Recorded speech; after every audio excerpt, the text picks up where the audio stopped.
So I am thrilled to welcome Hana, and we already heard a little bit from her about what she wanted to be originally when she grew up. But Hana is joining us today, and Hana left Vermont when she was 17 for San Francisco, where she was lucky enough to pursue her passion for art throughout her 20s. And she even got the opportunity to assist some of her favorite artists. But somewhere along the line, Hana realized that she wasn't setting herself up for any kind of future. So she started to explore computer science. When the pandemic shut everything down, Hana took that opportunity to immerse herself full-time into computer science and was able to find a job after 2 boot camps and months of searching. So welcome, Hana. And it's time for the Ask Anything questions. Portion. So first I will ask you, a little bit. Here we go. First, I'll ask you to just reintroduce yourself in your own words and share a little bit about your boot camp path and some of the things that we'd like to highlight today before we get into attendees' questions. Yeah, so I'm Hana, and I grew up in Vermont, and I knew I needed to get out of Vermont as soon as I could. So I completed high school in 3 years, and I headed straight for film school in San Francisco. And that experience was amazing. I think immersing yourself in that kind of hands-on community it was invaluable for me. I learned a lot about myself. I learned a lot about working with other people, but it also gave me firsthand experience at a very young age of like being the only girl in a boys' club. And I experienced a lot of things that were like guys that were getting accolades at my school and were getting awards would ask me to write their female characters for them because they didn't know how to write women, and just like little things like that. So I kind of knew from the jump, like, oh, okay, I just have to show up and I just have to do the job that I know that I can do. And these people will start to see it because they didn't even realize that this was possible for someone else for whatever reason. And so I dropped out of film school eventually because it was like a lot of communal effort. It's definitely not a one-man show putting on a film production. And I just kind of got really stressed out with that.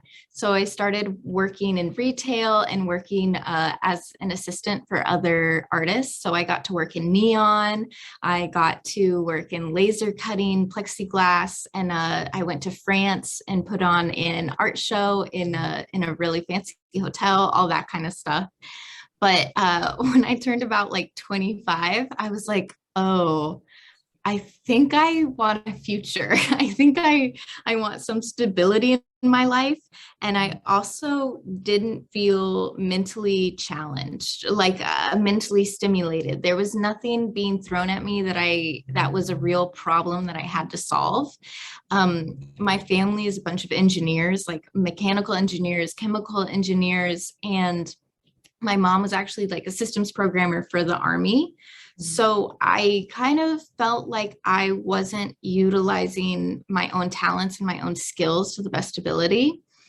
And living in San Francisco, I meet a lot of software engineers, and I knew that they were like not as smart or as untouchable as like maybe the media had portrayed them, or as I had like made them up in my own head.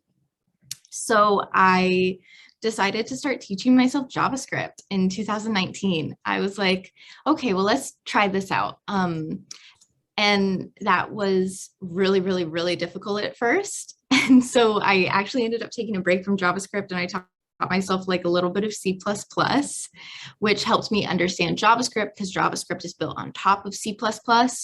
But it really felt like I was trying to teach myself a foreign language, like by myself, and I don't speak the foreign language. So there was it was really, really hard to motivate myself to get over that initial hump. But then once I started to actually get comfortable with like variables and primitive data types, these really kind of mundane but important concepts in computer science, I was able to kind of start running. And then that led me to my boot camps, because after a while I taught myself the fundamentals, but I had no idea like what projects I wanted to work on, like how I wanted to showcase my skills. That for me, it was kind of silly. I'm a very creative person. Like, this is some of my photography. I am really good at expressing myself through physical mediums, but I was having trouble expressing myself through code. So I thought, okay, maybe I should go to a boot camp just to make sure that there's nothing that I'm missing education wise. And so I have some projects, because that's going to be really, really important when applying for jobs and to have these interviews. I need to have things that I can talk about. So I went to a General Assembly boot camp, which was 3 months. And that was 9 to 5 every day on Zoom with your cohort. That taught me really great lessons about like the agile work experience and work process, where we had sprints, we had deliverables. You know, I was held accountable for my work, and I was able to collaborate with my other peers. But the education level there was maybe a little lacking. I honestly felt like I had taught myself almost everything, if not like even more in depth in certain areas on my own before I got there. So I started applying for jobs, and I was hearing nothing back, because I was just at that like 1 year experience level. So it felt like, okay, if I'm not going to be able to get any kind of attention at this level anyway, I might as well continue my education. And that's when I found Springboard. And Springboard actually is like an amazing resource. It's a really, really great boot camp. It's self-paced, so you don't have that kind of meeting with people every day. You don't have sprints, you don't have deliverables. But what you do have is you have a singular mentor that you meet with once a week. And that for me was what I always wanted. Like when I was doing my art, I always had a mentor that I was working under. I always just wanted one person who was really knowledgeable in the field to like give me advice and give me encouragement, and to tell me, okay, you are doing a good job, or here are specific aspects that you need to improve on. So that for me was the most valuable thing from Springboard. Was I had an amazing mentor who like even gave me the courage. He was like, you're okay to start applying for jobs again. Like, you're at the place where you can get hired. And that was halfway through my boot camp. I had a couple of interviews. Some went well, some didn't go well. And I ended up getting hired before my boot camp was like even over. So that for me was like such a confidence boost. I know that I'm my own biggest like hurdle in my own journey. You know, any job that I didn't get, or that I was afraid to apply for, or afraid to put myself out there for, I know that was just me holding myself back. And that wasn't like fair to myself, but that's the reality. You know, that's what happens. Yeah. So I feel like you touched on a lot of things that would definitely be helpful for people to think about like leveling themselves, finding a person. But that actually is very well connected. We have our first question, and people, before we jump into kind of talking further about your bootcamp projects and your process of getting this next job.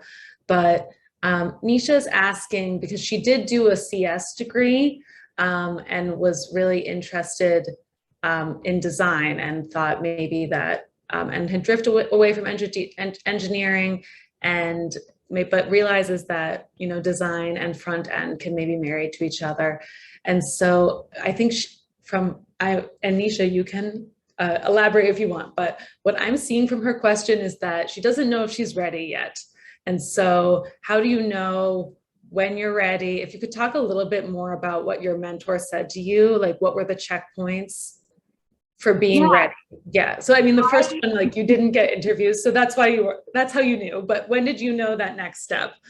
I think honestly, the state of readiness is like such an abstract concept. And I think as long as you have something that you are proud of and that you can talk about, and you can have these kind of like mature and adult conversations about these libraries, languages, applications that you're using and that you're creating, that's when you're ready. Because there's never like I don't think that there's like an actual state of readiness. Even if you've been in the industry for 5 years, you're still going to crack the cracking the coding interview book. You're still going to do those things and go through this whole prep to interview for other companies. You know, you're never just in a constant state of, okay, I'm perfect as I am and I can just do whatever. That's not realistic to hold yourself to. And like design and front end are super married to each other. Like, yeah, there's the UX route where you're doing kind of that research and you're building like the Figma and you're designing it.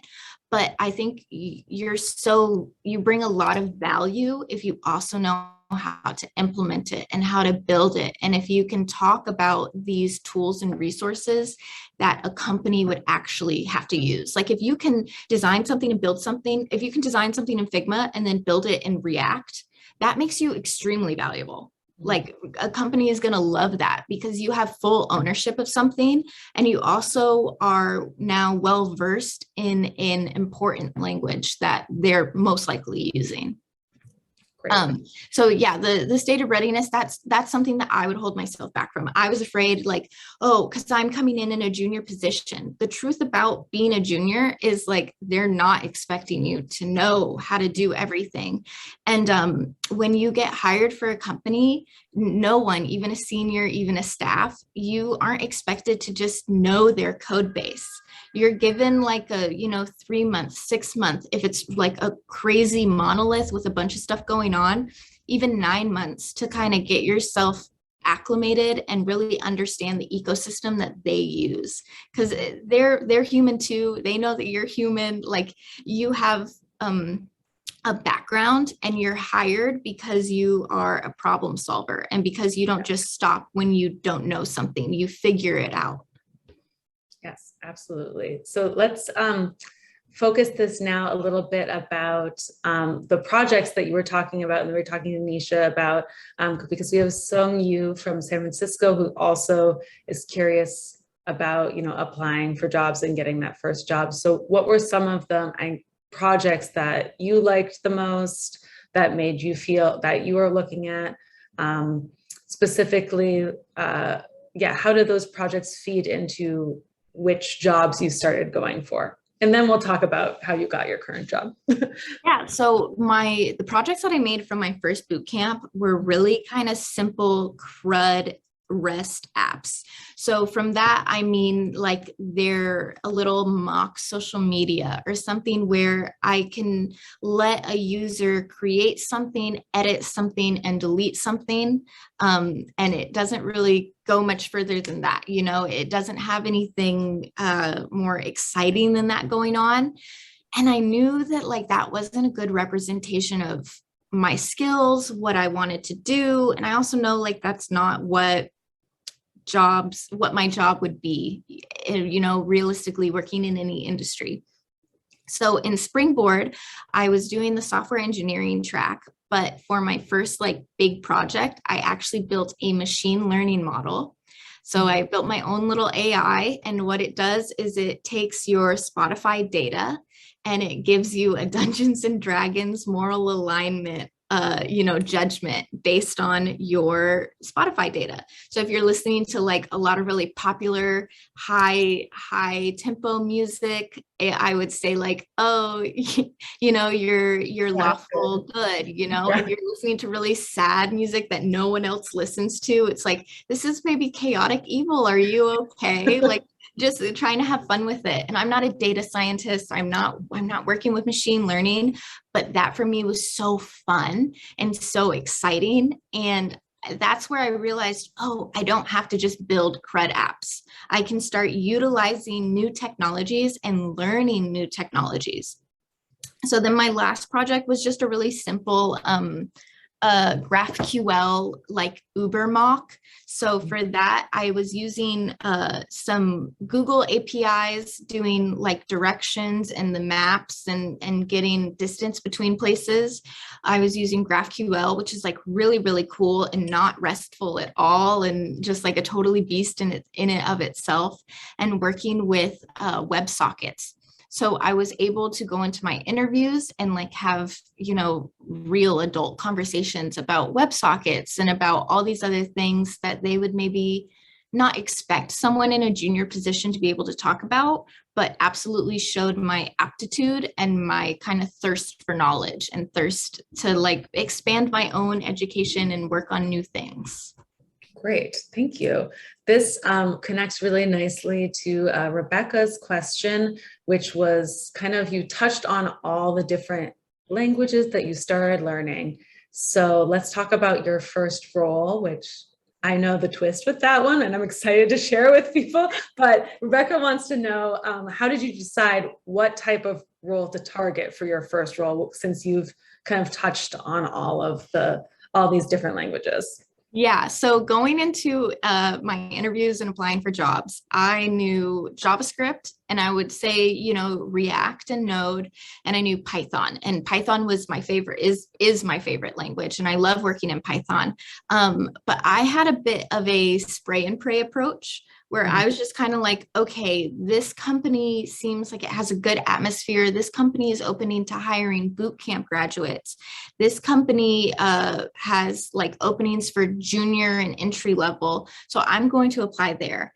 And so the company that I ended up getting hired at, which is like a Goldilocks situation, it's a completely like unique, really positive atmosphere.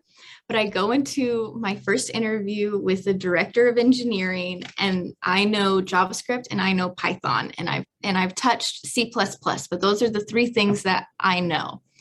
And he says, okay, we are going to build a hash in Ruby. I have never touched Ruby. I don't know what a hash is. It turns out Ruby just can't call a hash an object or a dictionary like it's called in other languages. And I say, oh, I've never done anything in Ruby. And he said, that's okay. Like, we can still work through this. But because I knew how objects and dictionaries worked on, their own molecular level, they're just basically, you have your keys and you have your values, and they're both arrays, and they're linked by their indices. That's as simple as you can make it. And you can build your own object. You can build your own data structure as long as you know how it's fundamentally operating. So I said, okay, I know that an object has its keys and it has its values, and we built a hash. I built the methods and the functions to add new entries into the hash, to delete, to grab a specific entry, all that kind of stuff. And there were even moments where I said, I'm not sure if Ruby has an array method that does XYZ. And he said, oh, well, you can go ahead and research that. So he gave me the freedom during my interview to even like go and utilize Google and stuff, and to show that, okay, I have a question, I know how to solve my own question. But just having that experience with the director of engineering making me feel so warm and welcomed during an interview where I literally did not know the language, I was like, this company is like really, really special. And so I knew that I really wanted to work there just from that interaction. But also it gave me so much confidence. Like, I just did really well in an interview in a language that I've never used before. And it's not because I was able to really even type in the language or anything, but I was able to communicate accurately my ideas, my thought process, and the logic behind all of my decisions. And that's what they're looking for in interviews. They're 100% looking for, can you communicate? What is your logistic style? And, do you have an ego? That's like really, really a big one. They want to make sure that you can take feedback and kind of switch when they give you something. Thanks. Yeah. MG just commented that they asked if they could research something they didn't know during an interview, and they told them straight up no. So I also think you're making a really good point about the tech hiring right now. I know that it's harder for juniors than for mid-level or senior. Everyone's acting like they want senior people, which sometimes they need them, but this is like a hiring boom for tech. And there are a limited number of, I want everyone to remember, there's a limited number of senior or CT, like chief engineers out there. And so the industry needs early career people as well. So I loved that you mentioned that you are interviewing the company as well as they are interviewing you as well. There's a lot of companies to go for. And my boss has even said, like, yeah, we're looking for seniors right now. There is like a lack of seniors in the industry, but the only way to solve that problem is to get juniors and to invest in their education and to make sure that they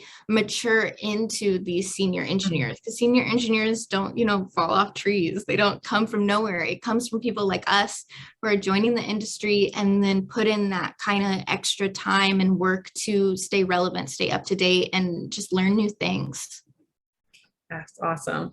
We have another question from Sarah, and we want to talk a little bit about degrees versus boot camps, anything like that. So when you were looking around, did you notice a lot of jobs that required a degree? And if they did you go for it? Or what was that experience like? And I guess also how we can share to build resiliency, because rejection, unfortunately, is also part of this journey. Yeah, I mean, I definitely did notice like a fair number of places that were saying like, bachelor's degree required and things like that. But my kind of thought process on applying was the worst thing that can happen if you apply to a job that you're unqualified for is they just never even reply to you, or they say no. And that puts you in the exact same position as you were if you didn't apply to that job. Versus I did have an interview at a robotics company that I 100% was super, super, super underqualified for. Everyone there was from kind of top universities and had worked from Google. Like there were people from Harvard that went there, just that type of place. But I still went in. I did terribly for some interviews. I was lucky enough to get feedback on how terrible I did for those interviews, but they gave me really actionable points. And I spent the next week studying, making sure that my data structures were more up to snuff, making sure that I could do merging algorithms really well. I took that feedback, I studied really hard, and then I went into my next round of interviews with them. And I felt like just in my own kind of objective opinion of like my first performance and my second performance, it was 100% better. So they didn't offer me a job, and that was 100% okay, because I don't believe that that was like the right work environment for me. I think that I would have been a little bit kind of like lagging behind everyone and not getting the support that I needed. But that interview, even though I failed it, was so pivotal to me becoming better and learning more. And like, okay, that was the worst that could have happened. The worst that could have happened was I went through 6 hours of interviews and I didn't get the job, but it wasn't a bad experience because I left that with so much more knowledge and confidence. Like it can never get as bad as that. That's going to be my lowest point, and everything from there will, at least it wasn't that. And also, so my boyfriend is a software engineer and he's been in the industry for a really long time. He dropped out of Stanford. So like I have that personal experience of knowing someone who has gone really far without a degree and was on the track to get that computer science degree. And even he will see, job postings that they're looking for someone with a degree, and he still is like kind of iffy if he should try to pursue that. And some people have denied him because he doesn't have a degree. Meanwhile, his resume is literally insane. And like something that if any company actually looked at, like they would totally look past the no degree, because he's worked at unicorns, he's worked at FANG, he's done everything that you should be doing. So I think it's, and Springboard has a job guarantee where if you meet certain criteria, then they're saying like, we are 100% confident that you can get a job. And that's because they've noticed a big trend and a big shift in the industry that degrees are like not needed. They're way less common. So I would say I wouldn't take that as an actual barrier to entry, like still apply anyway. And unless someone says straight to your face, it's because you don't have a degree, I wouldn't think of it as like really even necessary. Awesome. So we're getting a lot of questions about resources, my favorite area, especially about stats and data structures. We'll come back to that. I'm going to switch gears a little bit, because it does, of everything that you're describing and all the extra work, including the extra work when you join your company, learning a new stack. Katie wants to know, how did you, or currently, how are you balancing studying plus personal projects, plus life, plus relationships? I think it's very common to feel like a little bit burnt out. And you did mention finding projects that are fun for you, but anything else we can share with the audience about that?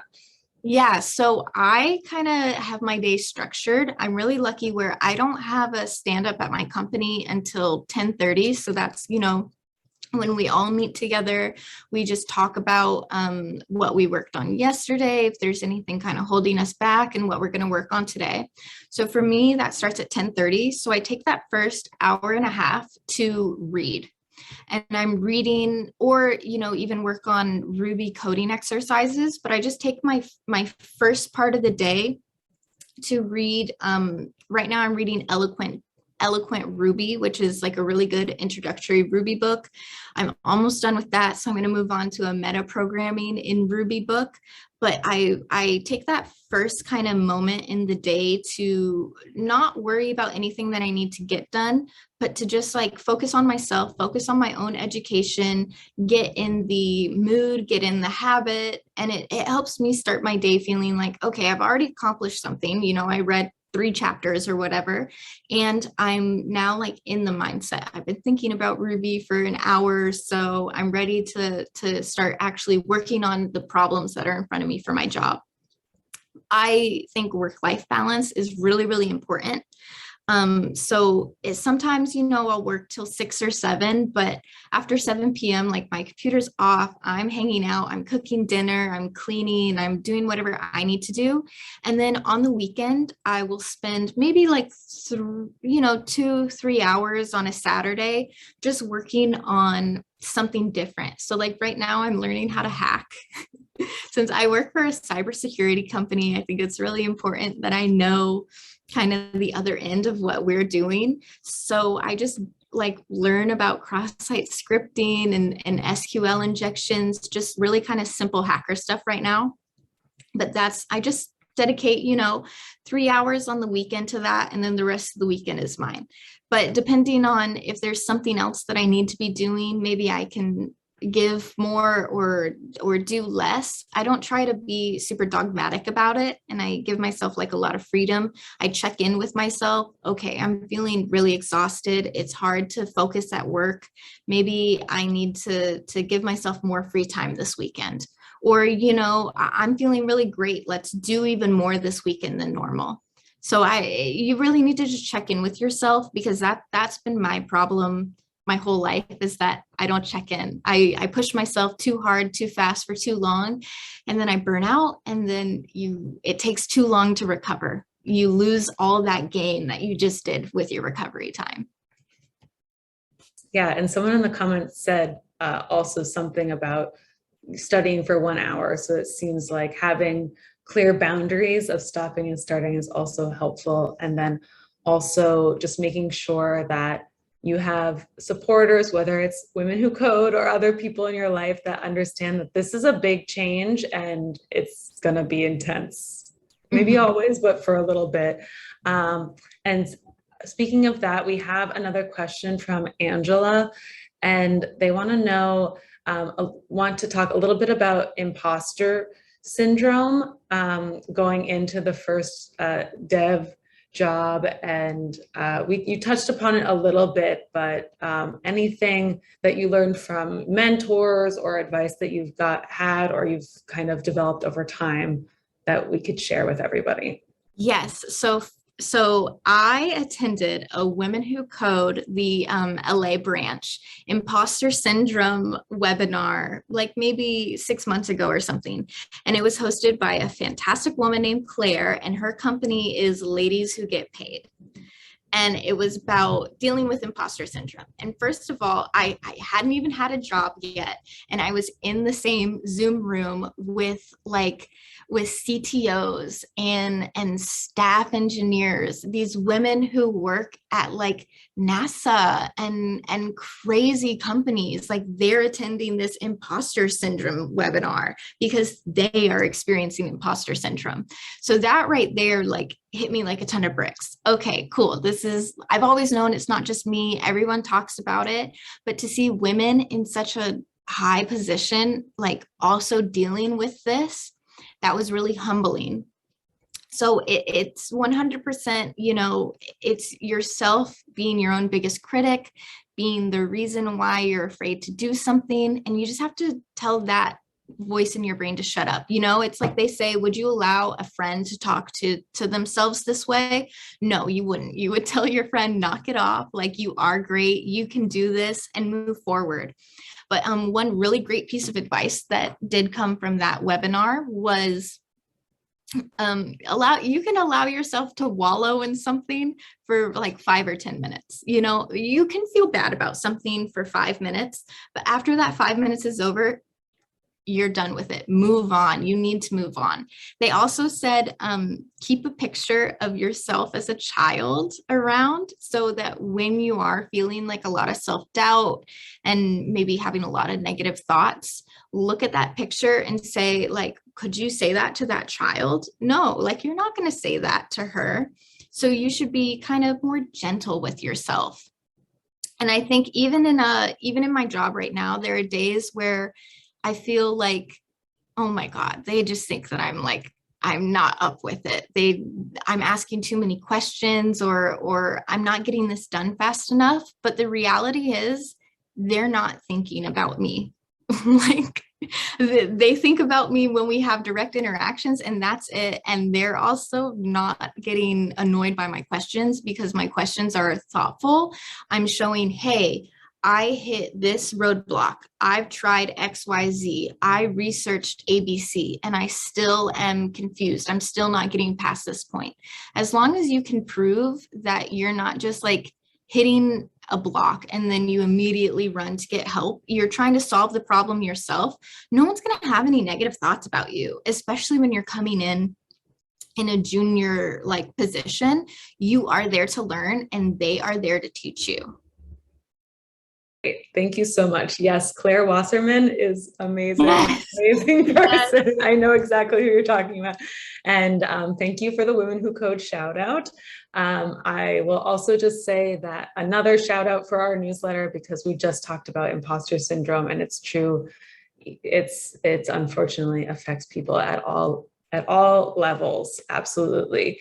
Let's talk a little bit about LinkedIn and like social media. We were talking about that a little bit before the event started. We talked about Twitter a little bit. But Rachel wants to know, when you're switching careers, but you're not there yet, maybe if you're working full time, how do you update your LinkedIn? Do you change your current job title to the one you're searching for? And then also, anyone in the audience, please share.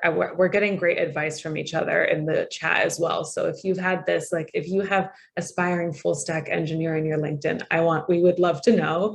But do you change your current job title to the one you're looking for if you don't have experience? Have you seen that anywhere, or what are your thoughts on that? So what I would say, I'm not coming from like, I'm not the person that hires. I'm not a recruiter. So my opinion on this is like only from one side, but I think it helps just to list what languages you are proficient in. So like on LinkedIn, you know how it has the thing where people are like, I'm a guru. I can help you do this. Like I just listed, JavaScript, Node, Python, those types of things, just so that when you see my profile, you can immediately know like what languages I might know. And then before you actually get into the industry, I think it's really good to just like write about your process, do those little blog posts where it's like, okay, today I actually understand the difference in primitive data types, and just do a little write-up. And that also shows your personality. It shows your proficiency, how you understand something. And then, yeah, you really want to reach out. You want to keep your network kind of targeted. So what industry do you want to go in? What fields are you interested in? Even what company you want to work in? Kind of like find people, send them a connection, And then, you do a little bit of cyber stalking and you can send them a personalized message, but don't ask them for anything in that first like couple messages. You want to build a rapport before you start asking like if they would want to have a virtual coffee or a meetup, or if they have any kind of referrals. You want to build like an actual relationship before you do that. And you have to be prepared. A lot of people are not going to respond to you. And that was something like I reached out to, 100 women and maybe 3 got back to me. And I was like, what am I doing wrong? But then I realized like, oh, I have, 1,000 messages on all my social medias that I've never responded to. Like, this is a little karma, but it also is just like the name of the game. Like, people aren't going to really respond to people that they don't know. But if you build your profile and show your personality, that can make them more comfortable with you. Like maybe they'll check out your profile and they'll see, oh, like you're new, but you know about XYZ, or you've written about your interest in this field. Maybe they're in a generous mood that day and they're like, okay, like I'm down to have a conversation. I'm down to lend myself to this person today.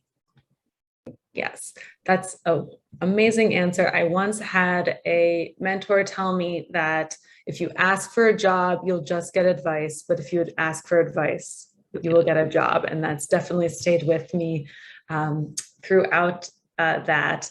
I'm gonna, and also people, you can keep doing questions, but I will transition a little bit to the resources questions we've been getting. So we got a few questions specifically about learning algorithms or data structures or stats, and if you have any resources that you liked, but then also just kind of like your studying approach to studying as a whole. You talked a little bit about it in terms of carving out time, but there's a lot of different methods and people like different things, so it's always nice to share. Yeah, so I kind of had a very lackluster approach to studying in the beginning, and I would attend like the Women Who Code algorithms and data structure prep courses, like the whiteboarding courses, and I was always in the easy group, and I was so lost. Like people would be talking about, oh, well, we should use a stack here, and I'd be like, what is a stack? Like, I know arrays, but what are you talking about? And there was a really big gap. I understood like JavaScript and I understood Python, but I didn't understand like those kind of data structure fundamentals. And I didn't really get why you would want to use a queue instead of a stack, or what a linked list would be good for, those types of things. So then I love notebooks and I write a lot of notes. So what I ended up doing was I went through and I filled up like 2-3 notebooks with just like really basic knowledge. Okay, this is what a queue is. This is how a queue is built. This is what a queue is good for. This is a stack. This is this is the differences between a stack and a queue. When you're doing breadth first, you're going to be using your queue. When you're doing depth first, you're going to be using a stack. And I would write out in JavaScript and in Python code. And I would also pseudocode it. So like here, we're going to pop out our first item. We're going to check. We're going to move to the left. We're going to pop out. We're going to put it here. I would just like write really detailed instructions. And then once I had my notebooks filled, I also would have a little section on, the different protocols like TCP and HTTP, the difference between SQL and NoSQL. I had a section on that as well. But after I got my notebooks kind of filled with like the good fundamentals, and I was able to start solving like leak code questions, and I was solving them in really thoughtful ways. What I would do is in the morning, I would take 1 hour, and you have to limit yourself because it's easy to like go overboard with this, but I would take 1 hour and I would review all my notes. So I would go over all my breadth first, all my depth first, all my linked lists, everything that I had in the notebook. And then I would spend 2 hours solving leak code questions. And not just, any leak code question. I would make sure that they were relevant to the things that I was studying and the things that I was going over. But after doing that for honestly, like even just 2 weeks, I went to my next, Women Who Code algorithms and whiteboarding, and I was in the medium group and I got to solve the question. And I solved it in like maybe not the most optimal way, but I solved it in a way that made sense. And I was able to like participate in the conversations and in the discussions. So I could see such quantifiable, like positive results just from, taking that 3 hours in the morning. And it doesn't have to be 3 hours, you can find whatever works for your schedule. I was unemployed. I had all day, so I could afford to do that. But that really, really helped, having a kind of set schedule where I was just reviewing and then putting into practice what I was reviewing.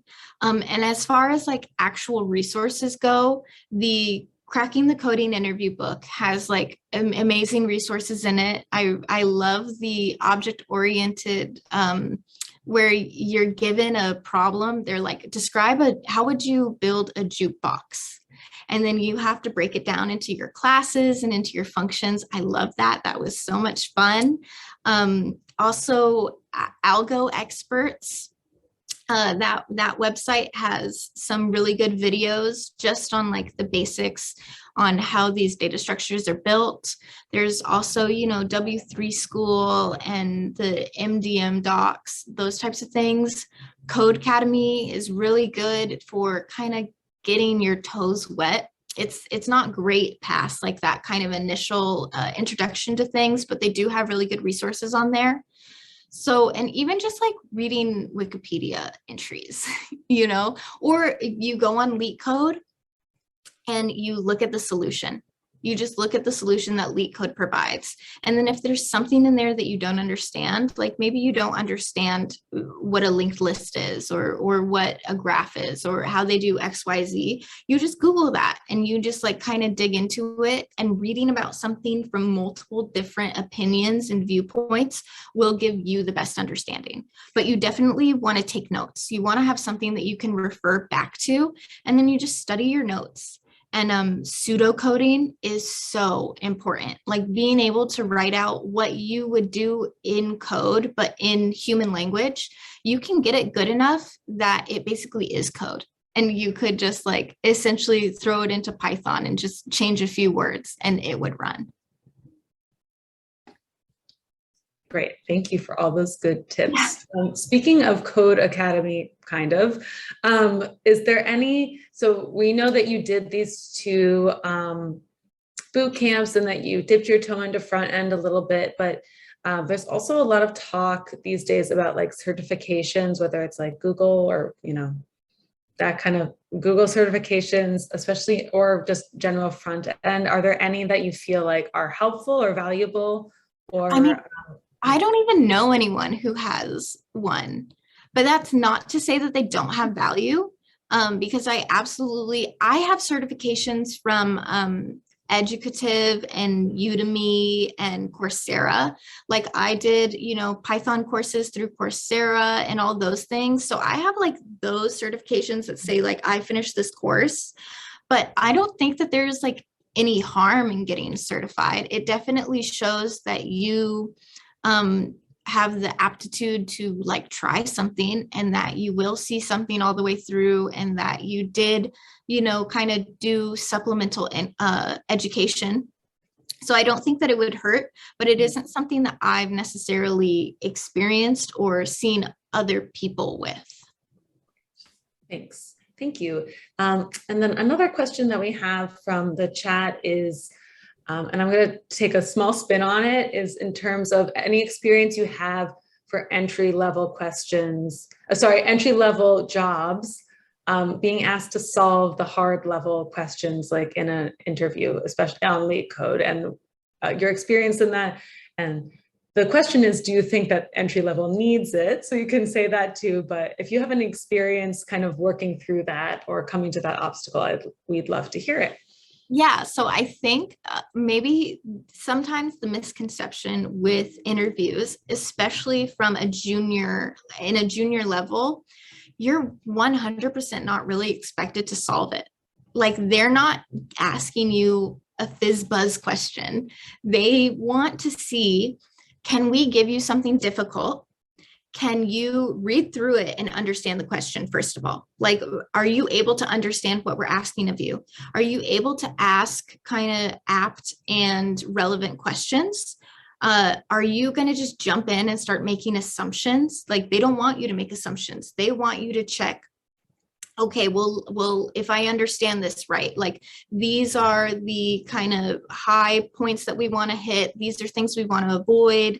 When testing it, we're not going to test past, the number 1,000. If it's like a number-based thing, those types of things. They want to make sure that when you get a problem, you can understand it. And then when you start actually trying to solve it, this is where pseudocode comes in. You can start saying, okay, well, I know that the first thing that I would want to do is I would want to extract this number that we're looking for from the array or whatever. So you write that out. You can figure out how to extract it later. But you want to just first say, these are the steps that I know abstractly I want to take. And you ask questions along the way. They really aren't. They are not, if they're giving you a hard question, they aren't expecting you to solve it. Because if you can solve a hard question, you shouldn't be interviewing for a junior position. Like, that is also kind of the catch. Like, okay, if you can solve this like Roman numerals question in 10 minutes that, it takes a senior engineer 30 minutes to solve, there's a disconnect in like, why are you applying for this job? So it's kind of like a little catch. They're trying to be tricky, but you have to take it in stride. It's a challenge, and they're trying to challenge you. But that's the whole point. Like, they want to see that you can approach this with a smile on your face, that you're pleasant, that you're not just going to give up in the middle of something, because there are going to be challenges in the workday that are difficult, that aren't easy to solve. So what are you going to do about it? Are you just going to say, that's not my problem? Or are you going to build something janky that doesn't even make sense? Like, no, you should be getting information about it, information gathering, and then coming up with a plan and making sure that that plan makes sense. So there's definitely been interviews that I've had where I was asked a question, and inside in my head, I was like, I should just go home. I should just end this interview, because this is just like, I'm not going to solve this. They're making fun of me, like, this is just a setup. But that's not true. Like, that's 100% not true. And even now, I get to sit in on interviews that my company does, and we're looking for senior engineers. So I'm seeing these senior engineers interview. And the standards that they're getting held to, it's like, how fast can they solve something? And are they kind of bringing up good points about technology that they want to use? But these are senior criteria. Like, that's not what they're looking for in a junior candidate at all. They want to know that you are ready and open to learn, and you can take feedback, you can pivot, you don't have any strong opinions, you don't have ego, that you're someone that's pleasant to work with. Like, I think almost every interview is a behavioral interview. That is a great point. I love that. So we have one more question here from the audience, and we are running out of time. So we have probably time for two more. So if anyone wants to get one last in, and I'm going to be a little inspired. It's not going to be the exact question. I'll take inspiration from it. But as you're talking about behavioral interviews and kind of seeing how you think and things like that, it's true that people are very diverse, and there are diverse, ways of thinking, and also approaches, and different, learning disabilities and things like that. So we have an audience member kind of asking about how that would affect her in the process. And I think my question to you is that in your beginning of your career, like, are you seeing people who approach problem solving in different ways? What's the atmosphere about kind of, having a different way of thinking about the same problems? Yeah, I think there's definitely a lot of like spirited debates that go on over, between like even the seniors over what like the best practices for something is. But I think what it comes down to with code and with programming is that for a lot of things, there isn't a single right answer. Like, that's what's so great about programming, is that you and I can write the same function and have written something completely different from each other, but they're both valid takes, and they both work, the same. Maybe one has a better space complexity, maybe one has a better time complexity, but it's up to me as the developer to have ownership over my choices and to be able to defend my choices. So that's where the kind of different approaches comes to a head. Is you can make a different approach. Like you can choose to do something totally out of the box. You just have to be able to defend it. You just have to be able to, give a good explanation, a reasonable explanation as to why you did it and convince other people. But I mean, that's like what life is like, you're convincing other people that you can do something or that your way is a valid way all the time. And so you just have to remember, like, there really isn't, for most things, there isn't like one right way to do it. There's probably like 5. That's very helpful. Thank you. So I think we have time for this last question. And it's a little bit of a controversial one in that I'm sure many people in the audience understand this situation where we have, while Renee says, should I apply for entry level or junior jobs that then say, we require 3 years of experience? No, don't listen to that. So there's a statistic that men apply for jobs that they qualify, that they hit 60% of the qualifications for. Women apply for jobs that they hit 90 to 100% of the qualifications for. But realistically, for a job posting, on average, you only need to hit 70% of the qualifications. Throw that like little voice in your head that says, oh, you don't have 3 years of experience, away. Throw it away. It doesn't matter. Apply for the job. The worst thing that can happen is that they don't give you an interview. But if they do give you an interview, just be sure to go in there and start talking about your experiences. Talk about the cool new languages that you know. That also, like, these companies, they aren't just built on vanilla JavaScript, they're using Kafka, they're using React, they're using GraphQL. So you should be able to come in and talk a little bit about those things, and kind of talking about the different technologies that they use is going to get you really far, because then it's like, oh, this person doesn't start from scratch. Even if you are like at your beginning stage, like I was at my beginning stage, but I can still talk about, okay, WebSockets work like this, and polling is different than streaming because it can do this. I think those are the things that really set you apart from someone that's just coming in saying, yeah, I know React or I know JavaScript.